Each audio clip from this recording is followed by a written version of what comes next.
আল্লাহ বলেন কোরআনের আইন মানা ফরজ, ফতোয়াবাজি করতে চাও এই আইনগুলো নিয়ে করো। একটা আইন চলে না তোমার কোনো মাথা ব্যথা নেই, যত মাথা ব্যথা সব আল্লাহু আকবার বলে হাত বাঁধানি। এগুলো ফিতনাবাজ, দাঁত মুখেদের খুলে ফেলা লাগবে। গল্প এটা বাস্তব শুনেছিলাম। একজন আবু হানিফার অনুসারী, ইমাম মালিকের অনুসারী, ইমাম আহমদ ইবনে হাম্বলের অনুসারী, আর একজন আহলে হাদিস দাবিদার। তিনজন নামাজ আদায় করছেন। একজন দাঁড়িয়েছে আহলে হাদিসের, উনি আল্লাহু আকবার বলে হাত বেঁধেছে বুকে। পেছনে হানাফির অনুসারী ছিল, বলছে হুজুর আপনার নামাজ হচ্ছে না, পেছনে আসেন। পরে পেছনে দিয়ে সামনে গিয়ে আল্লাহু আকবার বলে হাত বেঁধেছে নাভির উপরে। পেছনে ছিল ইমাম হাম্বলের অনুসারী, বলছে হুজুর আপনার নামাজ হচ্ছে না, আপনি পেছনে আসেন। ও আল্লাহু আকবার বলে হাত ছেড়ে দিয়েছে।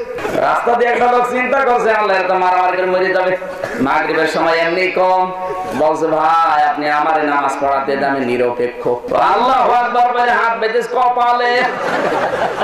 ডাকবে বলে ভাই এতক্ষণ আমরা বুকে নামিতে আর পেটে, আর আপনি যে একেবারে কপালে বাজলেন। লোকটা বলে দেখো চিন্তা ভাবনা করে দেখলাম বড় দোষ আমাদের বুকের দোষ নেই, পেটের দোষ নেই, নাভির দোষ নেই, যত দোষ আমাদের কপালে। আহ্বান জানাচ্ছি যেগুলো প্রশ্ন হবে আপনাকে ওইগুলো আগে ঠিক করেন। ছোটখাটো বিষয়গুলো জাতীয় স্বার্থের কারণে ভুলে যান, ওগুলো দরকার নেই। ইসলাম কায়েমই হয়নি আর আপনি মোনাজাত নিয়ে মারামারি